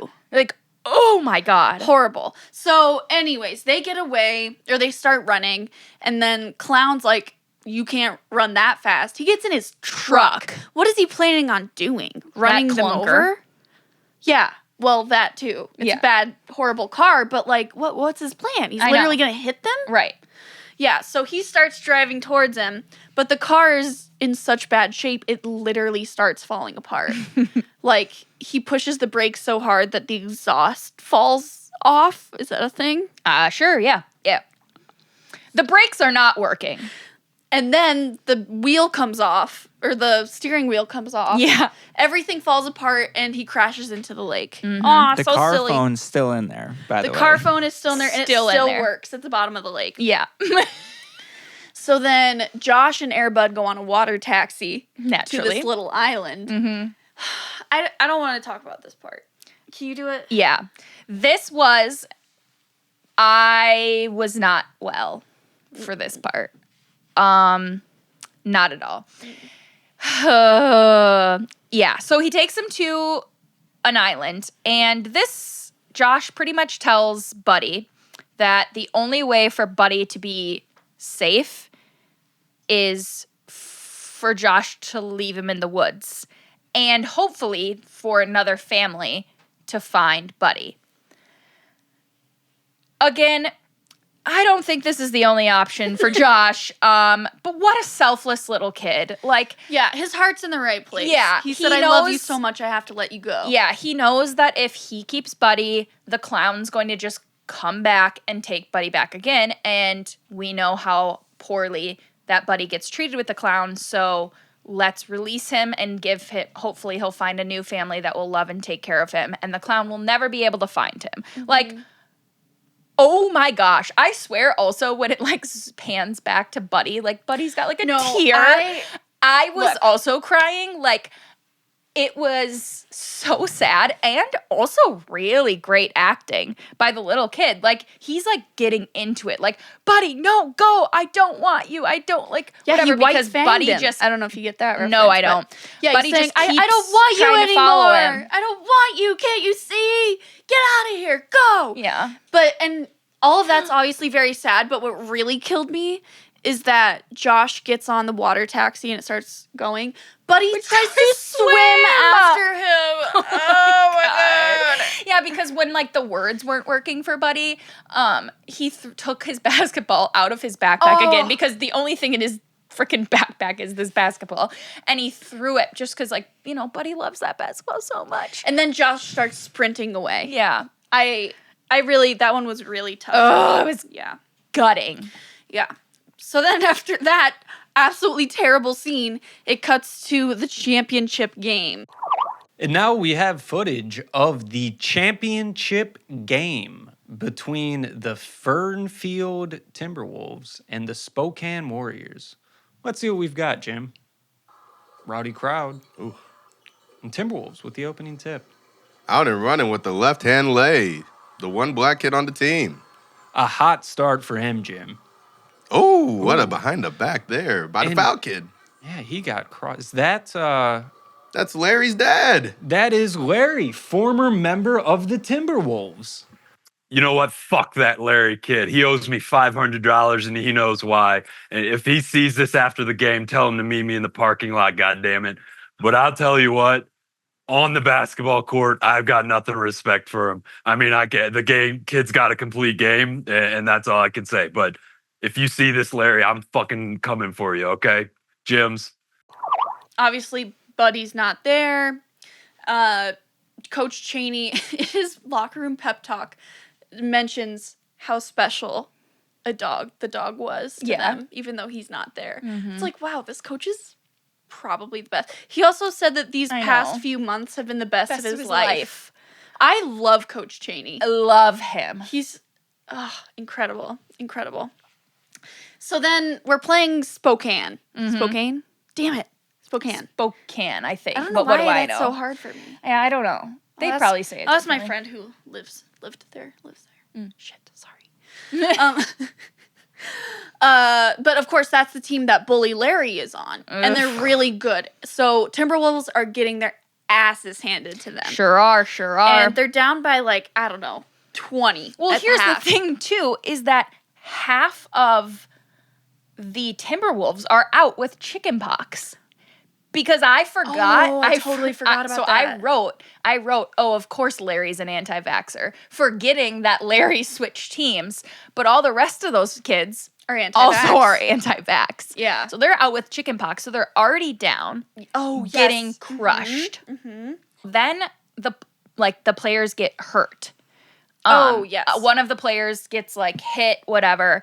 No, they collide. Two Collide? of them. Yeah, okay. Yeah. They're going after a ball together. Yeah. And I was then- like, I remember it being like pretty rough. It is. These two kids like full speed collide and they're both out of the game. Yeah. No concussion protocol in sight. That leaves the Timberwolves with only 4 players. And the which little is- chubby kid. Yeah. The little chubby. They get back to I shouldn't call him that. one of the little kids, but he's always complaining. No, And they get- I literally, do you remember what I wrote? I was like, of course this chunky little punk ass kid or something. Like, Yes, because when he he was first the started bully, bullying yeah, him, I was and like, they're of course it's that get a fucking load of the kid. new kid, and you're like, yeah, of course it's that chunky bitch. But no, they get back to the bench, and Chaney's like, it's all right, guys, we'll figure this out. And the little chunky kid goes, come on, coach, we should just forfeit. Oh my God. And they're like all like, just give us a rest, coach. Come on, We're coach. dying out there. Yeah, and I wrote this that it sounds like some of the 12-year-olds that I coach. Like, listen, you signed up to play this sport. Yeah. Like, I know you're dying out there. I see but the like, score. yeah, like just get back out there. Yeah, that's what this is. And that brings us to half. I think it's now time to bring it down to our analysts to talk about the game so far. Jim, you there? Jim? Oh, cut to 4 minutes left in the second. 39-33 game. Oh, Ooh. Larry getting in the face of Jim. Turnover. Got to take care of the ball. You just have to. You can't just lunge into half court like that, Jim. And here we are, 8:30 in the third. We've got a 48-40 game. Oh, pass stolen by Larry. Nice use of the pump fake there, Jim. Strong jump stop. He's got an orange slice Yeah, on got the his oranges, sidelines. staying well fed during the game. Gotta keep that sugar up. And Oh, well, I thought that was a 3. Looks like a easy layup for the Timberwolves. and off the rim. Oh, Yeah, you midair know. collision. Jim, I sure hope they're all right. Oh no, Swift call by the ref there. I like it. really taking control of the game. Forfeit. Oh, foul kid doesn't have much confidence, but looks like the Timberwolves are down to 4. Ah, How are they gonna play a game with 4 players, Jim? we're gonna have to see here because I wouldn't trust foul kid for my life right now. Oh, if he's one of the 4, those boys are in trouble. Well, I think the Timberwolves may have found their 5th. Got some nice kicks there. Are those infant shoes? Oh, coach isn't happy. Got to read those rules. You know, Coach Chaney is right. There is no specific rule saying a dog cannot play basketball. None at all, Jim. You will not find those words in the rule book. Whew. Well, they're cocky, aren't they? Well, Jim, the Timberwolves have found their 5th, and it looks like they're going to be playing basketball with Air Bud. What do you think about that? You know, a interesting shift by the team, but the coach clearly read the rule book. He can have a dog in the game. Let's see what he can do. You certainly can. Jim, what do you think about this? Thanks, Jim. I'm back here in the lost city of Atlantis right now, and I'm sick to my stomach. What's happened to this game? There's no integrity whatsoever. I mean, next they're gonna let trans people play. I mean, what is this? I'm disgusted. I have no more to say on the matter. Jim, back to you. Jim, Jesus. What's that? Oh my gosh. Oh my gosh, Airbud can play? They're allowing him to play. Wow, that's beautiful, folks. That's some sports inclusion we love to see in this We day love and to age. see it. Let them play. Let them Airbud play. Let them play. One thing I find hilarious, that's not the right word in this, but that I wrote down, is the fact that No problem. No problem. We'll put Bud in. I don't The see dog- any rules against The it. dog can play. The dog can play, no problem. But God forbid we even mention trans athletes' participation in sports. Nah, we'd much rather have dogs playing The with dog- young boys. Yes. As long as it's a boy dog, though. Exactly. It can wrestle and bite the ball on the ground. Yeah. But It can have its jaws next to kids' necks necks. as they grapple for a ball. we will not No trans athletes ever. even speak of that. Yeah. I thought it was pretty funny.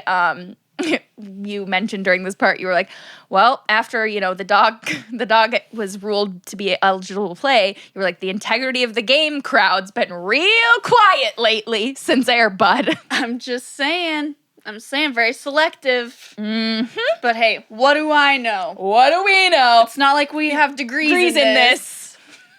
Studied the law. Allegedly. Ugh. Yeah, so anyways, Buddy's like really aggressive. He's playing really good D. Yes. He's bopping and weaving. He's setting picks for his teammates. Oh my God, yeah. He is crushing it. And He's draining threes. yeah. Yeah. He can pass also somehow. He can't dribble, but he might drool. Oh, that's pretty funny. And this is the time where he gets fouled, right? Oh my God, by Larry. Yeah, and Larry shoves this dog. Yeah. And it's like also traumatic because of course you don't like seeing animals being hit, No. even though like we know the dog is fine, but like it's rough. This kid is shoving this dog and Air Bud goes like, he does a little cry, a little and anytime you hear that, a part of your soul dies. So then Buddy has to shoot some free throws. Yeah. Also, his shoes, you guys. Oh, they're so cute. Like everything in this movie is cute, Yeah. obviously. But when you see Air Bud step out onto the court, what am I doing? Let me get my mask back on. and he's got special basketball shoes. It just, oh my God, it's so cute. And that's my favorite part too. He goes up to Josh has him on the leash for the first time in the whole movie, and they go up to the rule table and he goes, K9 checking in. Here I am. I am K9. And when did they make him that jersey? I don't remember that. Yeah, they didn't talk about that. Yeah. So, anyways, long story short, Air Bud is just absolutely dominating. Drains my free throws. Yeah. But honestly, so is Josh. Like, their chemistry on the court is incredible. Unmatched. Yeah. So, at the very end of the game, Wow. we get some March Madness. Oh, yeah, we do. We get some March Madness. Joshy ends up with the ball with 4 seconds left on the clock. The slow motion starts again. He looks around. He looks around at his teammates. Nobody's open. Then he looks at Air Bud. He sees this dog. This dog fucking loves to play basketball. And you know what? So do I. So he shoots that shot and he drains it. Crowd goes wild. Principal Pepper is flashing her tits. Yeah! Everybody's going crazy. Shot goes up, Jim. Buzzer sounds. Front rim. Back rim. Bang! Bang! Wolves win. Bang! It's madness in Fernfield!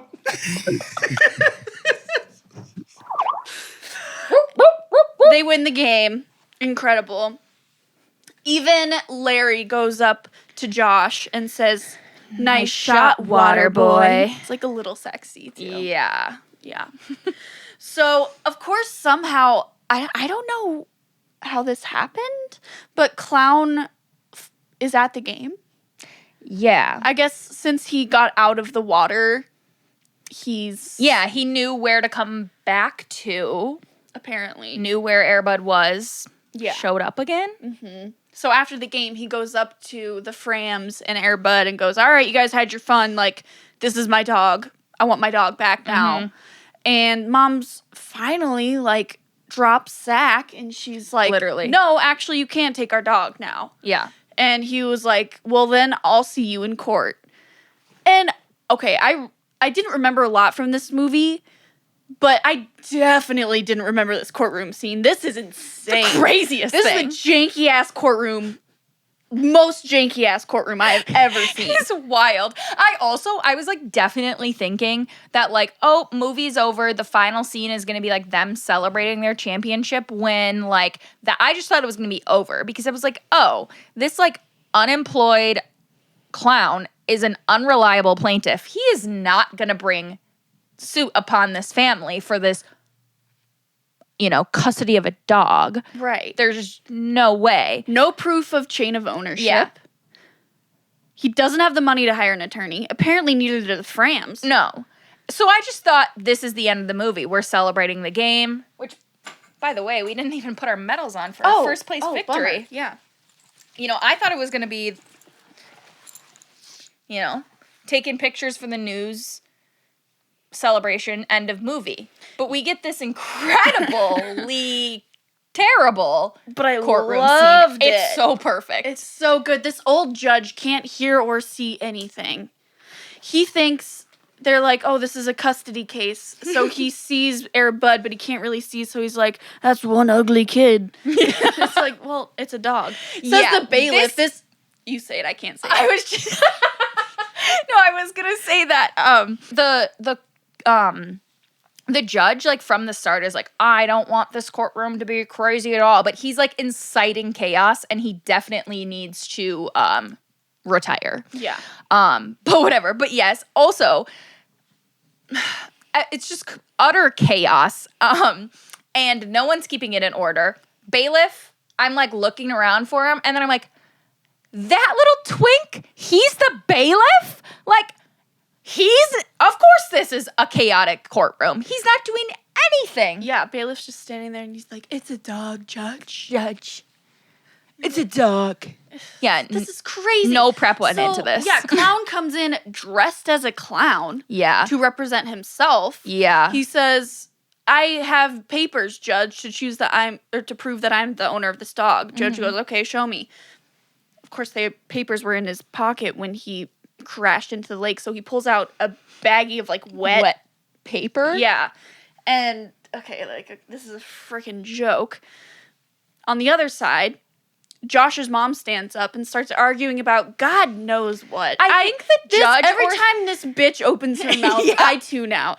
No, literally. I think the judge or someone like honestly prompts her with a question, and she's like, well, She stands up and makes goes full arguments. off on None of something which that are legal. None of which pertains at all. Like, you're not answering this man's question. You're not saying anything that actually matters. It's like, they both needed attorneys. Yeah. But we think, okay, like maybe she ate down. Yeah. Maybe Boots. Yeah.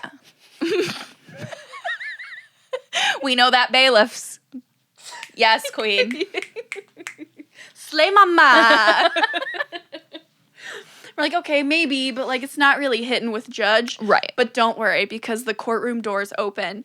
Here comes Coach Chaney from the rafters. Yes. Presenting arguments in favor of Josh Framm. Of course. And he goes, well, Judge, there's only one way to settle this. Only one. We gotta let the dog choose. And Of the course. judge goes, I've heard a lot of bad ideas in my time in this court, and that's not one of them.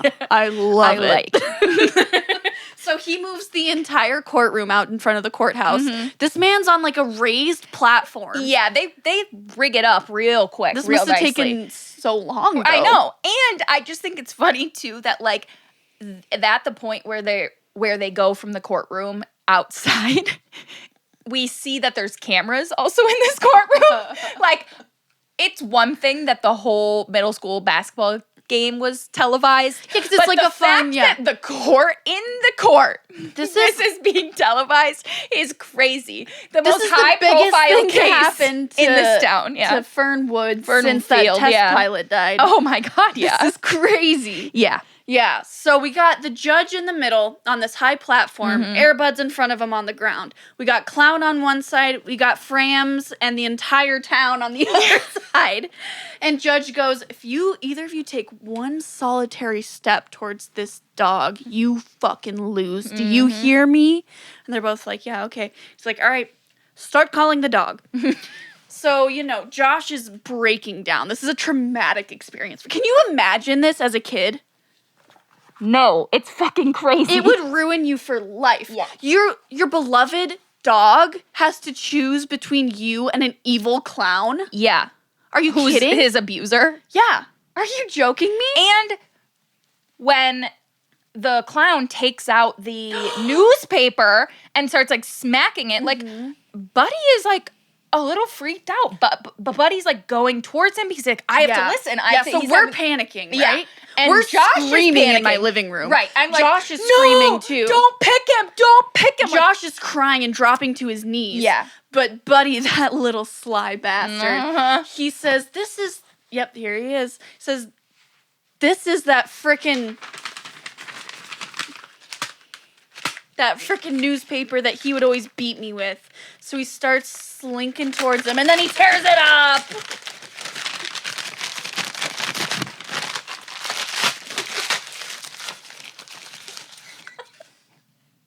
And then he runs into Josh's arms. Joshy! Oh, Buddy! And then, and then the judge goes, someone detain the clown. Not even detain. He doesn't say Subdue. suppress. Oh, I think it's suppress. Someone suppress that clown. They carry him out like he's in an exorcism. Like They've got 4 people carrying him, and he's like, it's crazy. also, like, again, there's zero civil procedure or rules of evidence followed in this proceeding whatsoever. But what really did it for me is when the judge said, Josh wins! Custody awarded to Josh Framm. And I'm like, the minor? Yeah, like, what do you but mean? But of course, his mom's useless. Yeah, you can't give him to the mom because mom's gonna give him away next Christmas. Literally. So. Like, so yeah, I'm so glad that This poor we court got reporter, that. Court report, and we're now outside. Back from recess, we are now outside. But I'm really happy we got that little ending. Because I completely forgot about that one. It was a crazy watch, but I really enjoyed it. Yeah, it was really good. Very. Yeah, I because I didn't remember so much, I was like, oh, like, is this gonna hit? It hit really hard. Yeah, it's really good. I very much enjoyed it. Yeah, so now we're toying with the idea of maybe digging into some others in the franchise. Yeah.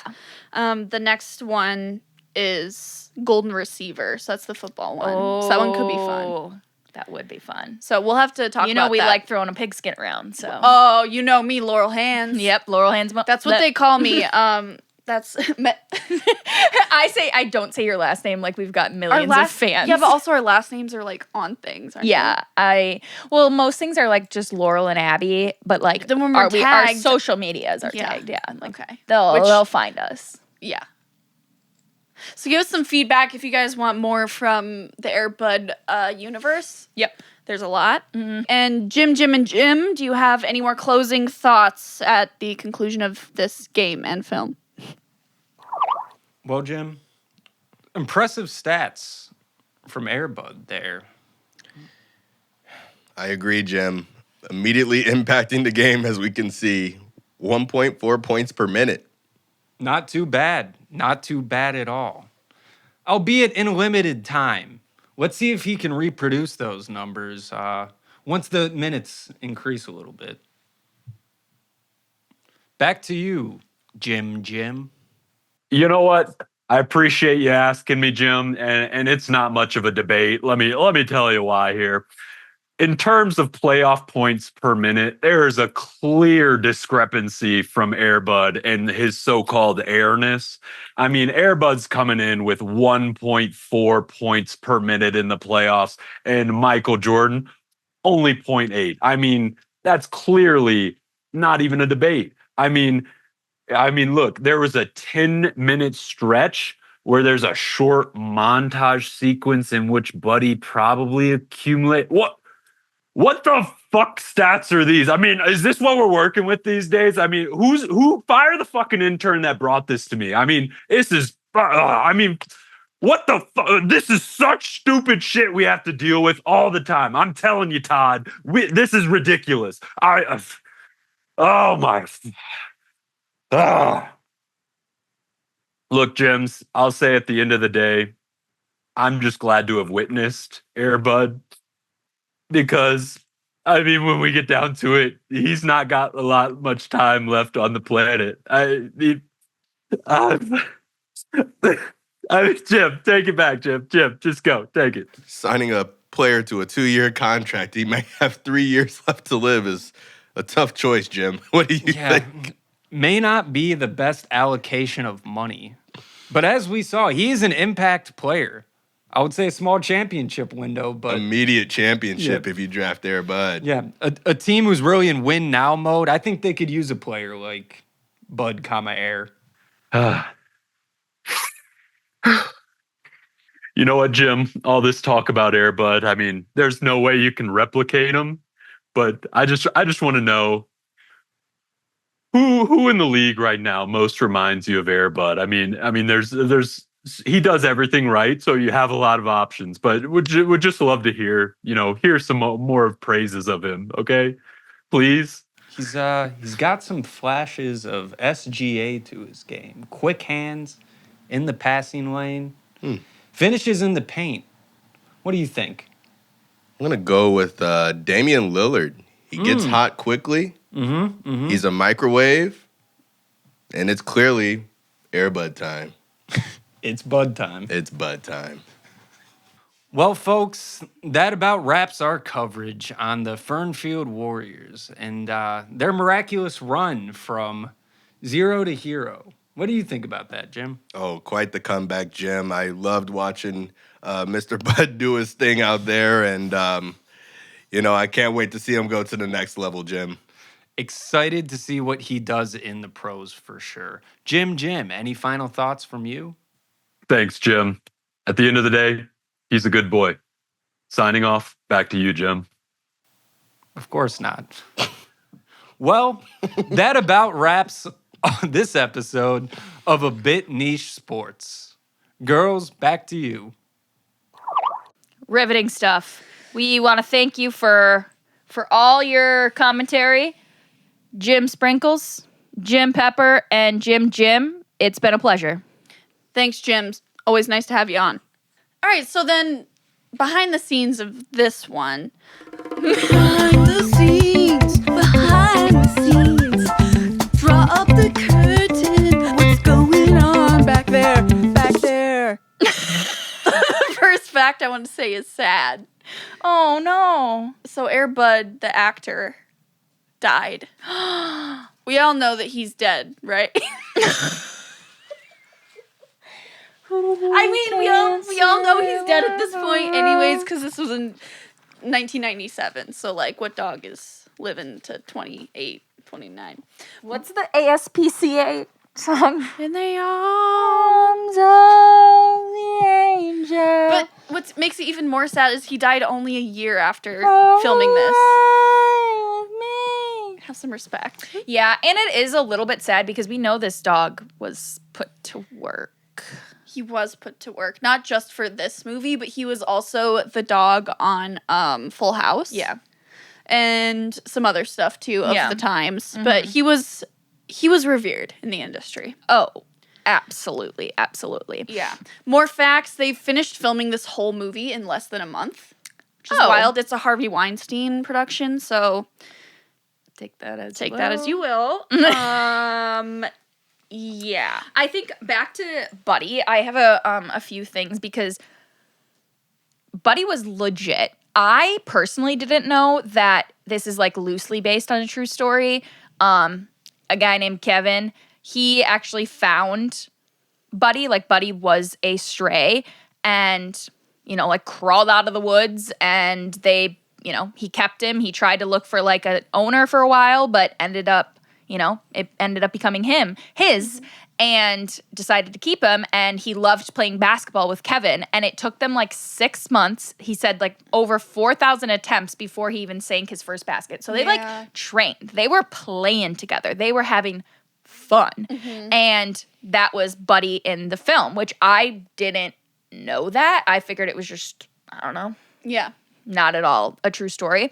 One thing I didn't tell you, what I think is really cool, is that Kevin, the Buddy's owner, was actually cast in the movie. Yeah. So Kevin had to help train little Joshy Poo how to like be with Buddy. But when Buddy is fouled in the championship game, he has the ref, that's him? The ref that passes him the ball to the like free throw line is his owner. I love that. Yeah, because he said that like he was one of the last people to get cast. It's a 15-foot shot, and the referee is going to need to pass it to him. And he was like, who better than like me, who was like teaching him how to do all of this. So he was the second referee in the movie. I know. I was like, oh my gosh. That's incredible. Oh. Yeah. I also thought it was pretty cool. So obviously we now know that Buddy is legit, but Buddy was not the only dog in this. Pretty early on. It was pretty early on in the film and we watched it with Austin, Snacked Audio, and he's like, there's definitely more than one dog. Like, that's a different dog. What does Laurel say? What? No. No. Like it's the same dog. No, it's not. It's the same dog. 30 seconds later, Austin's like looking it up. Austin's like, yeah, it like literally says there's multiple dogs. And I said, well, yeah, of course they use more than one dog. What do you mean? Like, you fucking idiot. Yeah. Like, what do you mean? Look. In my brain, when he said, like, that's a different dog, in my brain, I was like, what do you mean that's Air Bud? Like, what do you mean? Like, there isn't more than one character dog in this movie. It's all Air Bud. But then he was like, no, but it says here they use more than one dog. I was like, oh, okay, well, like, of course more than one dog plays Air Bud. Like, what? Whatever. Just, we were on different wavelengths. Yeah, far different wavelengths. But yeah, Buddy, he did all of the basketball, all of that, but some of like the running, jumping, other like physical activities and stuff, like the scaling of the house, the jumping on the roof, was done by pups Chase and Rush. So shout out to them. There were 3 dogs total. I also learned with this that they did actually have the dogs, like with safety precautions, of course, on the roof, scaling like the things. Like, it was done right. One other thing is, along with that, especially once I found out that fact, I was like, ooh, 1997, we hope there's no like bad crap happening with the animals and whatnot. But I did figure out that the no animals were harmed in the making of this film is like, a designation that you have to be like certified to in order to be able to say that. And this film has a modified certification, but don't be concerned. It just means that there was no like any animal harm or anything on this. It's just that the modified means that there wasn't a person from like the American Humane Association on every scene. If you have a fully certified film, it means that there was someone there literally every time. This means that just someone like, kind of like oversaw the process. So that was good because I didn't want there to be animal abuse in and outside of the film. Of course. Yes. So. No, that's very good news. Yeah. It's a very fun film. Oh my gosh, yeah. Yeah. And there's so much lore. There's so much lore behind it. Like, obviously, I didn't realize how expansive the Air Bud universe is. It's like, is it quite Marvel universe? Bigger than Marvel. I've seen, I don't know. I don't watch any of those. Yeah. Do you do that? I would say I've seen. I like Iron Man and. Yeah, but like all the new ones that they do and like Avengers and all that. Yeah, like, no, I don't keep up too much with that. Yeah, I'm more into the Air Bud universe. Right. Yeah. And they get really deep in Air Buddies. He fathers lots of children. Yeah. CGI children. For sure, CGI. So, I think that probably wraps up most of our discussion Yeah, about behind the scenes. I think so. To our cry counts for this movie, this one was high for me. Oh, I think I only like actually shed tears once, and that was during the abandonment scene. Yeah. For me, there were tears there, and there were tears when, like small tears. Mm-hmm. When little tears. when Clown took the dog from Josh. Yeah. Even though there were physical tears only twice, I was gutted the whole film. Absolutely. Yeah. I completely agree. Do we have a bulge of the week? Yeah, for this one, we decided that the little trend we started last podcast Wicked. episode, Wicked. Oh, yeah, I guess we didn't did. call it that We didn't yet, call it that, but yeah, that was solidified just last episode that we probably shouldn't do for this, considering it's most of the characters are dogs and children. Yeah. So, and the only adult males, Chaney Coach takes the Barker. cake. Not for me. Yeah. No, God, you act like he's for me. All right, so no bulge of the week this week. Sorry, guys. Aww. But we do have a listener of the week this week. Oh, yeah, we Nicholas M. You know who you are. do. You do, because your name's Nick and your last name starts with M. And you like to... He even remembers the quotes that we say. Yeah, that's pretty cool. I love that. That's pretty cool. So... do better, everyone else. Yeah, exactly. That's really what our listener of the week is. Yep. Incentivizing others to do better. That's right. Anything else on Air Bud from you? No, I think this was a good one. Yeah, it was a good one. This one was fun. This is our first sports movie. Right. Yes. And right in the heart of March. Oh, Well, yeah. it won't be released. It'll be released around like the championship, right? Whatever. Basketball is schmasketball. life. Oh, yeah, that too. Ice. Yeah, we've got a lot of good content with this. Oh, speaking of, wait, I think, okay, we actually can give a little quick shout out to our correspondents. Yeah. And the reason that some of these folks are so just like integral and we had to ask them to do this is because Laurel and I, if we haven't mentioned it before, we're negotiators. We've done some comps together. We're great, whatever. National negotiation competitions. Yeah, we were sent to New York, and we've called these three men who you saw, Jim, and Jim, to talk us through basketball crap we didn't know when we were making it to the finals. So we were up at what? Finals. Oh, well, whatever. Whatever. Okay. The final, day. Yeah.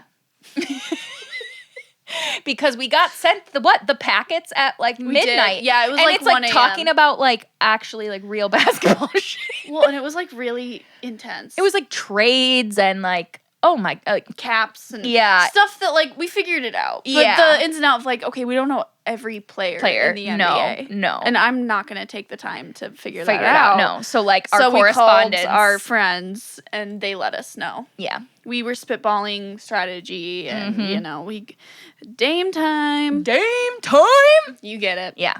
It all started then. So we appreciate our first actually probably real guest spot on the pod. Yeah. Love it. I think that's it. All right. Well, All right. well, we didn't even show them our SpaghettiOs, did we? I think you held them up once. Oh, okay. And we haven't done sponsors in a while. So Snack Pack if you want to sponsor us, SpaghettiOs if you want to sponsor us. To be very clear, they don't sponsor us yet. This is not a paid ad. No, But if you no, guys no. want to sponsor us, The March Madness women's tournament. I don't Wilson. really care if the men sponsor us, but the women's tournament would be really cool. yep. The local animal shelter, and I think that's it. Okay. The animal shelter sponsors us. Are you kidding? That's insane. They donate to us. The Wisconsin Humane Society sponsors a Bit Niche podcast is crazy. Okay, like it's more of like I guess it's a partnership. A partner. We Yeah. partner with them. You go to our website and you donate and we give it all to them after a cut. I'm kidding. We're adding this to the website today. Yeah. The partnership's obviously coming. Yeah, it's in the mail. Yeah. I don't know what that means. No, that makes complete sense. All right. I think we're good. I think it's time to shut it down. Thank you all for listening once again. This has been another another couple weeks of a Bit Niche. Yeah. Like, comment, and subscribe. Make sure you ring that notification bell. Ring that bell. Stream us on YouTube. Stream us on everything. Leave comments. Leave reviews. And tell your damn friends. Tell your damn friends. I'm Laurel. And I'm Abby. And this has been A Bit Niche. Bye.